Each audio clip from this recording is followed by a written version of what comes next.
Hello everybody, welcome back to the channel, or welcome to the channel if you are new here. I am your host, Darren James. Glad to be here with all of you guys here today. If you guys don't mind, please remember to like, subscribe and comment, and hit that bell for notifications. It really helps a lot. Ignore the background, or that way, yeah, that makes sense. Ignore the background. It's currently a work in progress, as you can see through the tiles in the background, on one side of the corner. I'm not living in a crack house to fight what it might look like, but it matters. Today's topic, I'm talking about WWE superstar John Cena, who recently returned at a pay-per-view called Money in the Bank, which was a very surprise return, I might add. Well, in that return, he got on the mic and said that next year, 2025, is going to be the last time that John Cena will wrestle inside WWE, which he's been doing for over 2 decades now. Now that certainly was a big topic of discussion within the wrestling community, because that is quite shocking news. We know John Cena has not been wrestling 4 times since 2018, but we also knew, thanks to John Cena being really honest with people, that he felt as though his career was winding down, and that sooner or later he would be retiring at some point.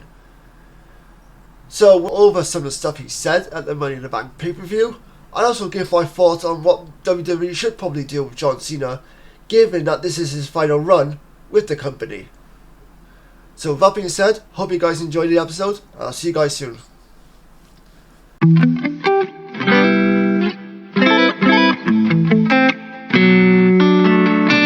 John Cena announces shock WWE retirement in emotional speech.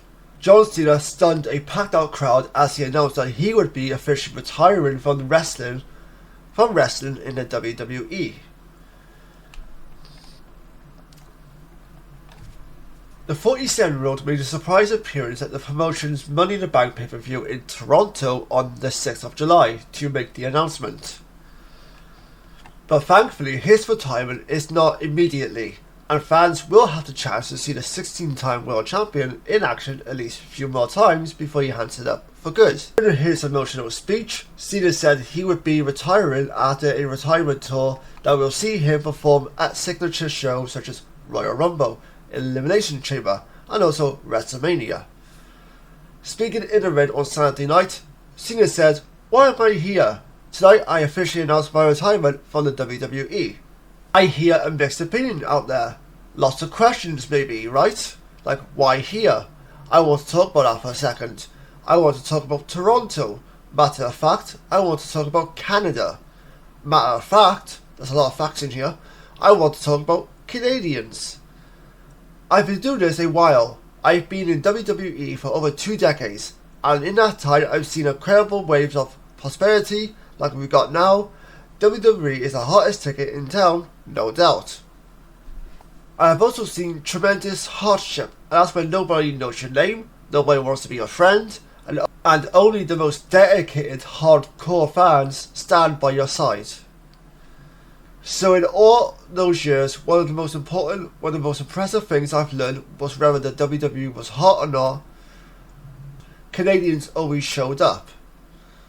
All of you built this to what it is today, which makes this, in my mind, the perfect place to say what I've got to say. This farewell does not end tonight. It is filled with opportunity.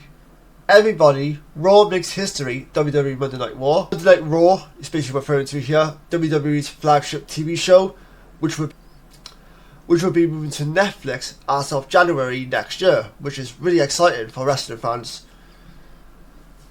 Especially if you've not been a fan of the PG product over the years as well that WWE has produced. Now they have a chance to be a little more edgier, which some people will actually like. So that'll be interesting to see. I've never been a part of Raw on Netflix.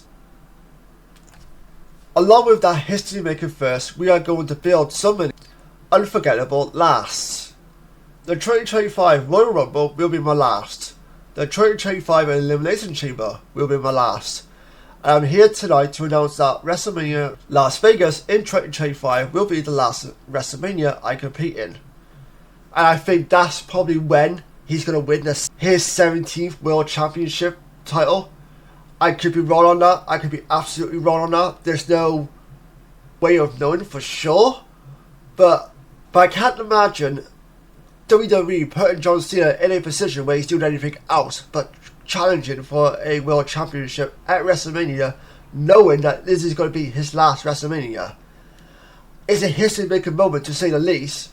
Whether or not they go through with that, or whether they'll have different ideas for him as to his retirement match, is another story. But to me, as a long-time John Cena fan, going back from the times when I was a kid watching wrestling, from like 2004, 2005 onwards, in terms of my fan era of John Cena, him winning the World Championship one more time would be a incredible moment, and it would be a historic moment as well. He closed his speech with a final thank you to the fans for making his career what it is. He said, "Thank you so much, always, for your voice, because it's really loud, and your honesty, because it's beautifully so, and most of all, thank you so much for allowing me to be here with you tonight to let the world know we are planning something unforgettable, which also involves me returning to Toronto to kick some ass." So, in a way, I was surprised by this news. I know Cena has not been a full-time wrestler for WWE since like 2018, something like that, because he's gone on to do Hollywood stuff, which is fair enough. Absolutely go for it. If you've got the opportunity, absolutely go for it. Why the hell not? And he's been crushing it for the most part. But one thing I've always admired for John Cena is that he always gave time to WWE and his fans. Whenever they needed him, he was there. Whenever he had time in his schedule to make some appearances for WWE, even if it was just for a month or two, he was there. Now, they didn't always use him correctly during that time, in terms of WWE and the booking of John Cena, but I admired him for always putting WWE first, and I respected that. You know, he didn't have to do that. He could have just gone on and stayed away from WWE and tried to create a new name for himself in Hollywood, but he never forgot where he came from and what helped him be a huge successful star as he is today. Love him or hate him, John Cena is one of those superstars that got such a reaction from the crowd. You're never going to experience it again, ever probably. You always got such a mixed reaction for Cena. Like, one side of the audience would be cheering him, and then the other side would be absolutely booing him up the building, no matter what city they're in, no matter what country they're in. And it was absolutely incredible to witness as a fan, seeing at this point, John Cena was a babyface as well, which means a good guy in pro wrestling terms. Even though a lot of fans actually wanted him to turn heel, bad guy, he never actually did that. And that's the biggest what if, for the most part, in terms of pro wrestling. What if John Cena actually did turn heel, again, bad guy, and went on a massive run as a bad guy? That would have been great, would that have been not so great? It remains a big mystery, and a interesting what if for like an alternate universe somewhere. So John is 47 at the moment, and he's been with WWE, like he said, for over 2 decades, as a full-time wrestler as well, I might add. And regardless of what people think of wrestling, it is brutal, and it does take a toll on your body, especially when you're doing it 365 days a year, every single day, every single night, different cities, every day, not much time off. Especially when you're the top guy in the company as well, such as what John Cena was for over a decade or so. Eventually, injuries start to creep up on you, and it gets harder and harder to do what you love in a way that you used to do it, in a successful manner, to the point where people are enjoying your matches, or they are enjoying watching you perform. I respect the fact as well John Cena is deciding to end his career on his terms, go out on his terms, and not when somebody else tells him to. Like, nobody backstage is telling him, hey look, you've had a good run, but now it's time to hand up the boots, in a sense, and call it a day. This is his decision he's making, and he can go out on his terms, which I really respect. Him, whether you're a fan or you're not a fan of him, John Cena has created so many memories in the WWE for us fans. He's carried the company on his back through better or for worse, and you know, you might not like every single decision WWE made with his character, or maybe John Cena made himself. He wasn't everyone's cup of tea, which is understandable. For some reason, as I was editing this, I noticed that the episode had cut off. I don't know why that is. I've had a lot of trouble with this episode for some strange reason. Between the file size being really huge and Canva was like, yeah, we can't accept that, so you're going to need to shrink it down a bit. And me spending all day trying to shrink it down to the point where it was just getting beyond a joke. So I had to re-record the episode, and then to find out, or once I was editing it, the episode decided to cut out. The conversation of John Cena retiring, it does make some interesting questions. Number one, as I mentioned earlier, will he become a 17-time world champion? Now the reason why the 17 is the important part of that question is because previously, before that, the current record for the number of times that championship has been won is 16 times by a previous gentleman by the name of Ric Flair, who's a scumbag of a human, but in terms of pro wrestling, he's a legend nonetheless. And he is, at least in kayfabe, in terms of the wrestling law, L-O-R-E, not law as in L-A-W, he is a 16-time world champion. And John Cena is the only man to actually achieve that reign as well as Ric Flair. So the real question is, will that record be broken anytime soon? It's been there for a long time, so will it be broken? Many people feel like John Cena is the one to break that record, considering he is a 16-time world champion. So it's like, well, why not have him break that record? I mean, Ric Flair's no longer wrestling. I don't think he cares if that record gets broken. And John Cena has been your guy for multiple decades, so it makes sense to put there for him to break that record in a sense. And you can have John Cena just drop the title the night after WrestleMania, so that way then it's completely fine. He could go on and retire. Easy said and done, no worries. And the other question is, will WWE induct him into the Hall of Fame? So for those who don't know, the night before WrestleMania, there's usually a Hall of Fame ceremony celebrating wrestling legends, either from WWE or other wrestling promotions from the years past. It's a matter of when he gets inducted, than it is if he gets inducted.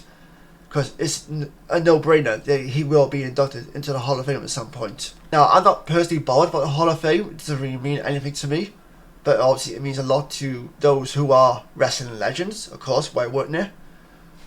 But I wouldn't be mad if they actually put Cena in the Hall of Fame the night before he officially retires from WWE, so the night before WrestleMania. Or if they decided to wait until a year after, okay, fine. But I think it makes more sense to do it the year he's retiring than to wait another year. That's just my own personal opinion. Who will induct him?